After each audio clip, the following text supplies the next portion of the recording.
Hello students, आज हम पढ़ने जा रहे हैं मैथ वाइज की 8th क्लास की ऑक्सफोर्ड की बुक है। उसका chapter number 5, question number exercise number 5A और क्वेश्चन नंबर 3, 4 एंड 5 हम उसको आज देखने जा रहे हैं। तो ये है उसका एक्सरसाइज पेज है। एक्सरसाइज पेज इसके अंदर उसने कहा है state whether the following are true और फॉल्स। अब ट्रू और फॉल्स हमने इस बेस पे करना है कि ये जो एक्सप्रेशन है इसके आगे जो गिवन है ये वही चीज़ है या नहीं। तो इसमें हमने डिस्कस ये करना है लीनियर पोलिनोमियल्स है या क्वाड्रेटिक है या क्यूबिक है। तो जो लीनियर पोलिनोमियल्स वो होते हैं जिनमें जो पावर होती है वो 1 से ज़्यादा पावर, एक्सप्रेशन में किसी भी वेरिएबल की पावर 1 से ज़्यादा नहीं होती। तो हम इसका शुरू करते हैं। लेट्स ए पार्ट इसका हम करते हैं। ए पार्ट के अंदर जो है वो है 2a² माइनस 3a+1।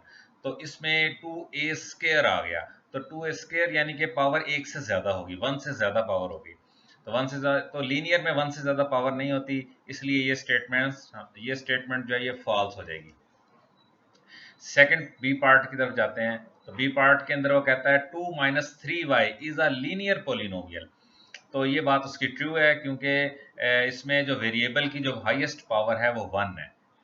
जहाँ ना गिवन हो पावर वो 1 होती है, तो y की पावर 1 है, इसलिए ये है स्टेटमेंट ट्रू। ये ट्रू स्टेटमेंट है। थर्ड पार्ट की तरफ हम जाते हैं, सी पार्ट की तरफ। उसमें वो कहता है p² minus p+4 is not a quadratic polynomial. अब हम पहले इसको देखते हैं कि ये क्या चीज़ है। इसमें इस एक्सप्रेशन के अंदर जो हाईएस्ट पावर गिवन है वो हमारे पास है 2। तो अगर 2 हाईएस्ट पावर गिवन हो तो इसका मतलब है वो क्वाड्रेटिक वो पोलिनोमियल तो वो है, लेकिन ये कहता है इज नॉट अ क्वाड्रेटिक। इस वजह से ये जो है ये हमारी स्टेटमेंट फॉल्स हो जाएगी, क्योंकि ये क्वाड्रेटिक है। ये कहता है जी नॉट अ क्वाड्रेटिक। अच्छा, इसका नेक्स्ट पार्ट हम देखते हैं, डी पार्ट। डी पार्ट है जी a³ minus 2a+40 is a cubic polynomial. तो ये क्यूबिक है क्योंकि ये पावर इसकी 3 गिवन है हमारे पास, इसलिए स्टेटमेंट ट्रू है। ये ट्रू स्टेटमेंट है। नेक्स्ट हम देखते हैं इसका पार्ट, ई पार्ट। ई पार्ट के अंदर है x³ minus 8 is a cubic polynomial. तो इसमें भी पावर हाईएस्ट जो गिवन है हमारे पास वो 3 है, तो वो क्यूबिक पोलिनोमियल ये है, ये बात ट्रू है। ये भी ट्रू स्टेटमेंट है। नेक्स्ट क्वेश्चन को हम देखते हैं कि फोर्थ क्वेश्चन है in the term of 16ab² the coefficient of. तो इसका ऐसे होता है कि ये जो हमें टर्म जो गिवन होती है उस टर्म के अंदर जो रिमेनिंग गिवन के अलावा जो रिमेनिंग पार्ट होता है उसे कोफिशिएंट कहा जाता है, उस टर्म का कोफिशिएंट कहा जाता है। जैसे ये 16ab²c ये एक टर्म है, इसके अंदर वो कहता है ab²c। अगर हम इसको कंसिडर करें तो इसके पीछे बचता क्या है, ये 16 बचता है, तो ये इसका कोफिशिएंट होगा, 16 होगा। ठीक है। इसी तरह यहाँ पर वो कहता है 16a। अब 16a को अगर हम ले लें तो पीछे बचेगा b²c, तो ये इसका कोफिशिएंट होगा b²c। ठीक है, तो कोफिशिएंट ऑफ b²c। अच्छा, इसी तरह ac को अगर हम कंसीडर करें तो ये किसका कोफिशिएंट ऑफ होगा, ये a है और ये c, तो ये 16 b² बचा हमारे पास।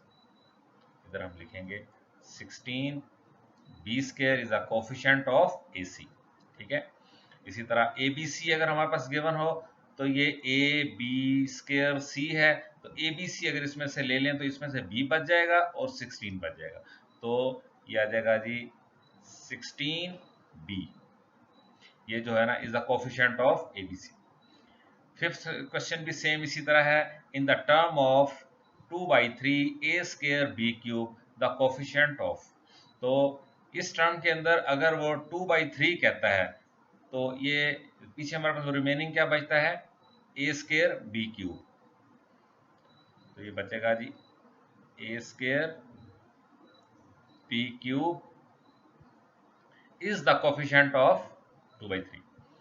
अच्छा, तो अब नेक्स्ट में उसने दे दिया a², तो इस एक्सप्रेशन में से बचेगा हमारे पास क्या, 2/3 b³ बचा, तो यहां लिख देंगे 2/3 b³। इसी तरह ये नेक्स्ट सी पार्ट के अंदर वो कह रहा है कि 2b³। अब 2 और b³ को अगर हम ले लें तो पीछे बचेगा 1/3 a²। इधर हम लिखते हैं 1/3 a square. Thank you for watching video.